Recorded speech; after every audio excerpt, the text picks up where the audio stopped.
This report contains graphic images. Viewer discretion is highly advised. There is a power moving through the desert of Syria and Iraq faster than any invading army or sandstorm. Their influence and wealth grow by the day. Their acts of extremism and terror grow by the hour. Join me, Avi Oren, as we explore the Wahhabi terrorist group known as ISIS, the Islamic State in Iraq and the Levant, in this special edition of American Empire.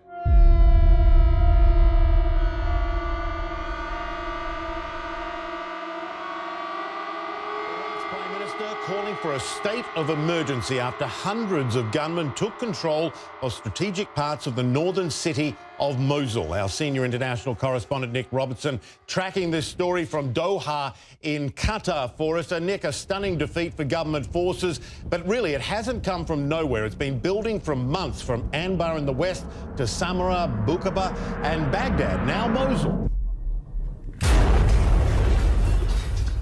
ISIS is a former affiliate with the terrorist network Al-Qaeda, who supported ISIS in Syria and Iraq until recently.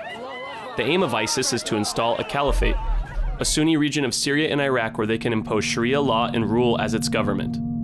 Although ISIS officially formed in 2007 as the Al-Qaeda affiliate ISI, the Islamic State of Iraq, they can trace their roots back to the invasion of Iraq by US forces in 2003.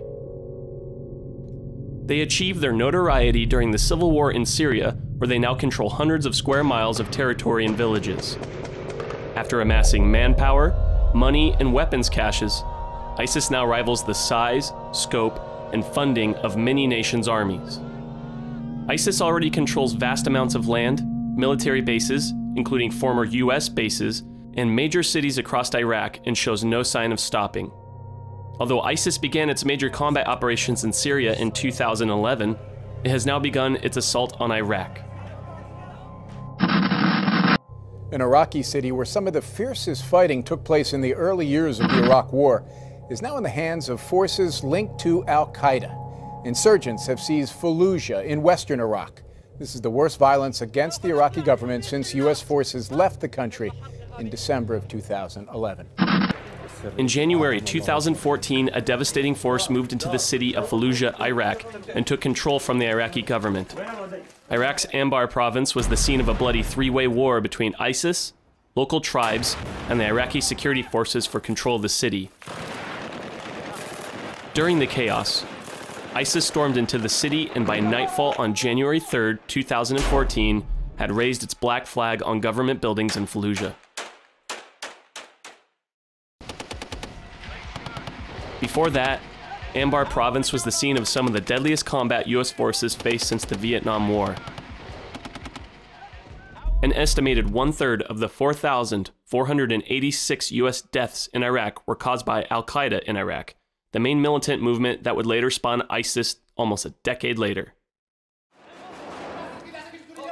Fallujah was then used as a staging ground for what can only be compared to as a blitzkrieg by ISIS forces 6 months later after its fall. The capture of Fallujah made headlines around the world, only to quickly fall by the wayside and into obscurity of the mainstream media and American social consciousness. We now have the full autopsy results for actor Paul Walker. The report shows the Fast and Furious star did not have drugs or alcohol in his system when he died in a fiery crash in November. Frozen's billion-dollar box office. Disney's Frozen is officially the highest-grossing animated movie of all time. Iron Man's box office gold. Iron Man 3 remains in first place at the box office for the second week, earning $72.5 million.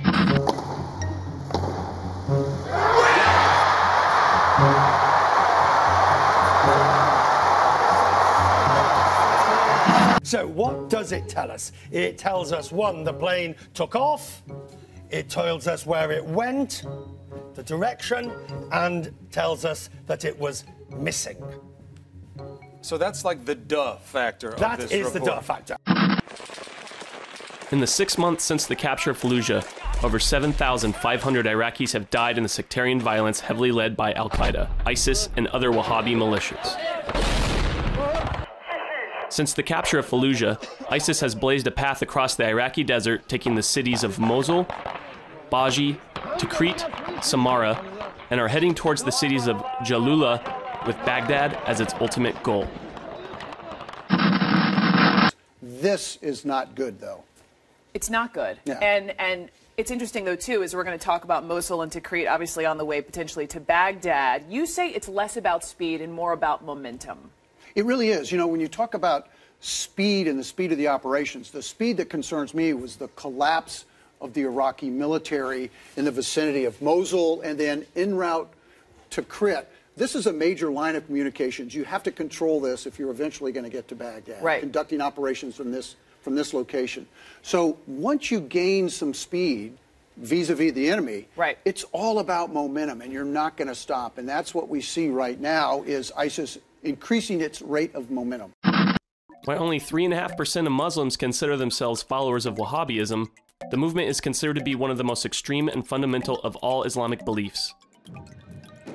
Al-Qaeda is considered one of the most dangerous terrorist organizations in the world and is a major supporter of Wahhabism and Sharia law. The organization's START conducted an analysis of terrorist attacks around the world in 2012 and concluded that over 8,500 terrorist attacks killed almost 16,000 people. 6 of the 7 deadliest terror groups that year were affiliates of Al-Qaeda. As the country of Iraq descends into collapse, we take a look into how this was all started.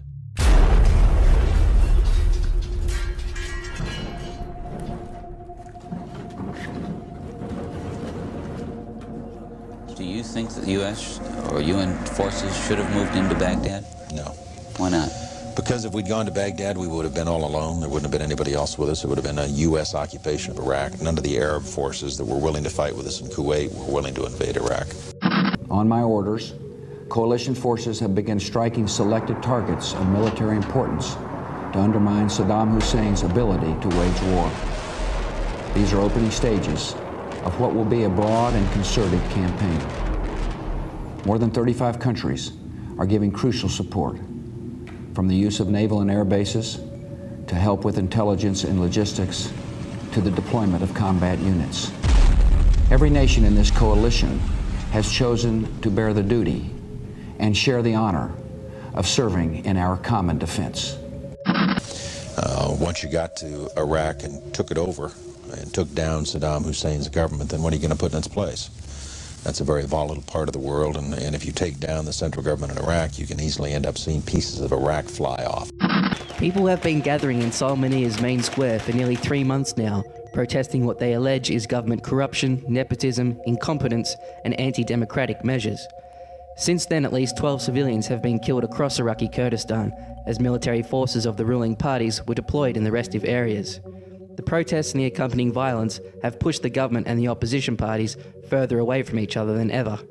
Masoud Barzani, the president of the region, recently accused the opposition of trying to stage a coup, an accusation that is vigorously rejected. The other thing was casualties. Everyone was impressed with the fact that we were able to do our job with as few casualties as we had. But for the 146 Americans killed in action and for their families, it wasn't a cheap war. And the question for the president, in terms of whether or not we went on to Baghdad and took additional casualties in an effort to get Saddam Hussein, was how many additional dead Americans is Saddam worth? And our judgment was not very many, and I think we got it right.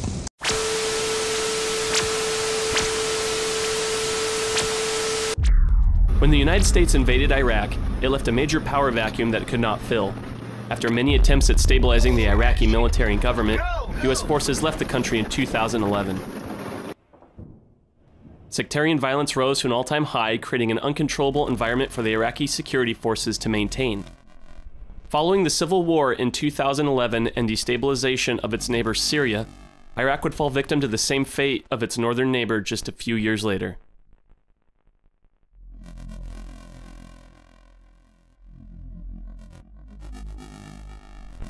ISIS has a bankroll of over $2 billion, making it the wealthiest jihadist group in the world.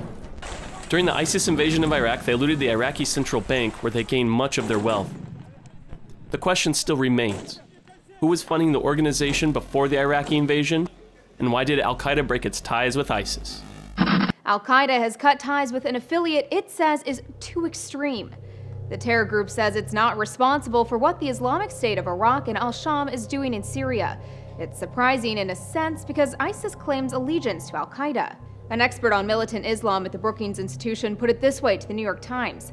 ISIS is now officially the biggest and baddest global jihadi group on the planet. Nothing says hardcore like being cast out by al-Qaeda. Still, it's a move that's likely been in the works for some time. As a writer for the Daily Beast notes, the group has been known to disobey. One of the reasons for the disavowal may be that al-Baghdadi's defiance was beginning to threaten al-Zawahiri's authority. But this is a jihadist group so extreme, even al-Qaeda wants nothing to do with them. We're in a pretty scary place if al-Qaeda is disavowing people for their violence.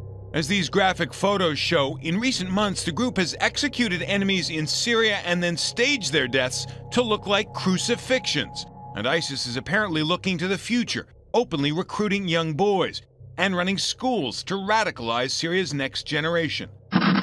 The Islamic State in Iraq and the Levant, otherwise known as ISIS, has threatened to leave the city of Aleppo to the Assad regime unless rival rebel groups stop their attacks against the al-Qaeda-affiliated group within 24 hours. An alliance of rebel forces calling themselves the Army of Mujahideen have reportedly inflicted significant losses against ISIS in recent days, as more moderate rebels try to retake the initiative from ISIS, which stands accused of imposing a reign of terror on territory it controls. Syria's main opposition movement, the Syrian National Council, yesterday endorsed their fellow rebels' fight against ISIS and called on all Syrian rebels who have joined the al-Qaeda-linked group to abandon it and for ISIS leadership to be prosecuted.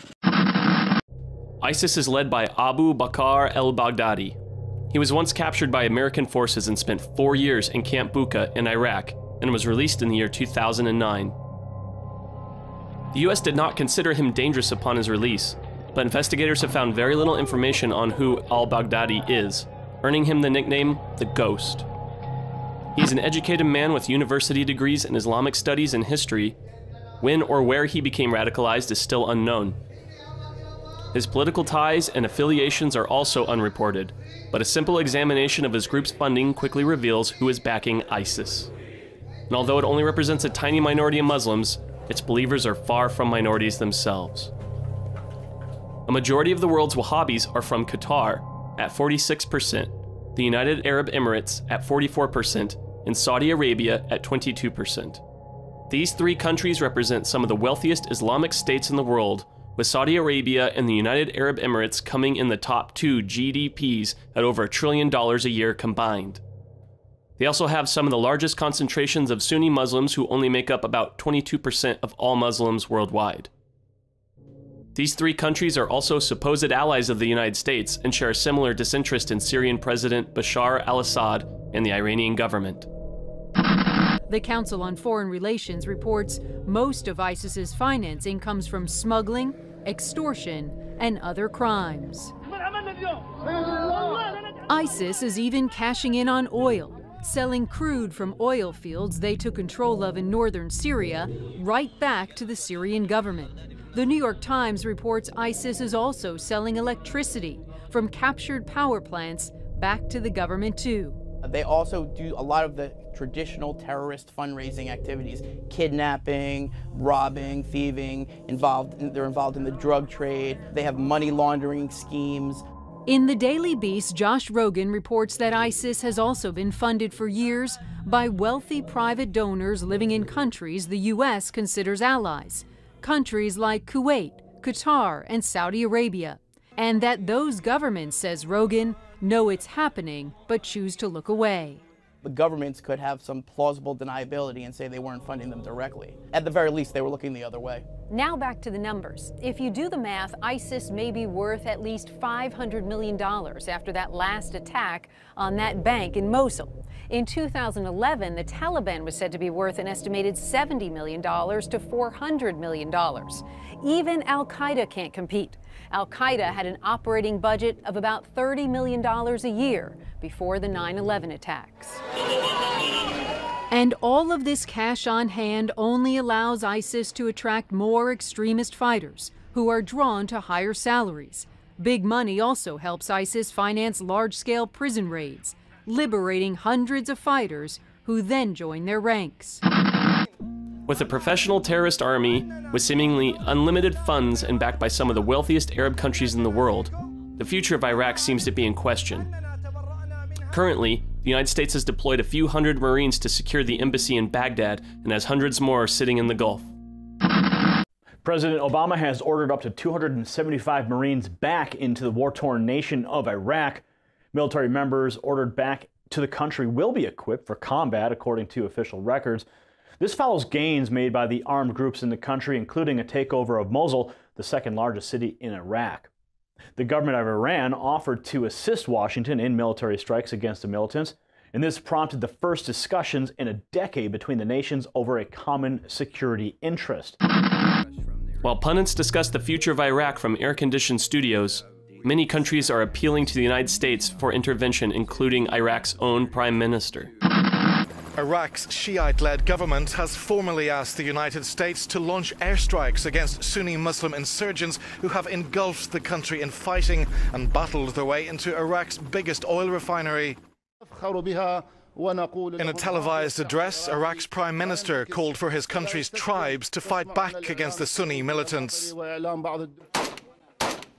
Kurdish Peshmerga troops have joined the effort to defeat the advance, although they're focused on securing the Kurdish region to the north.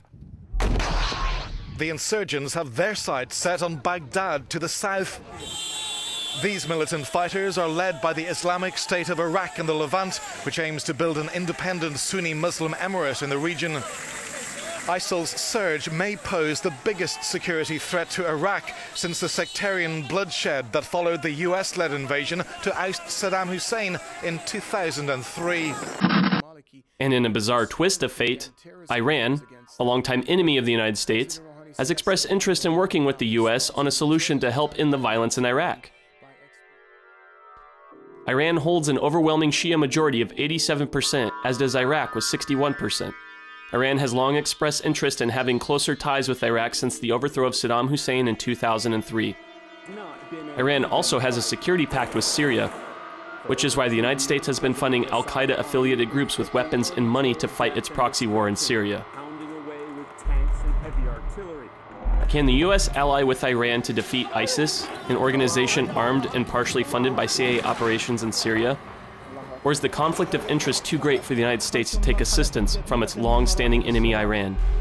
As the fate of Iraq hangs in the balance between forces it seems to have little control over, only time will tell if the world can intervene on its behalf or watch as Iraq is destroyed from the outside in.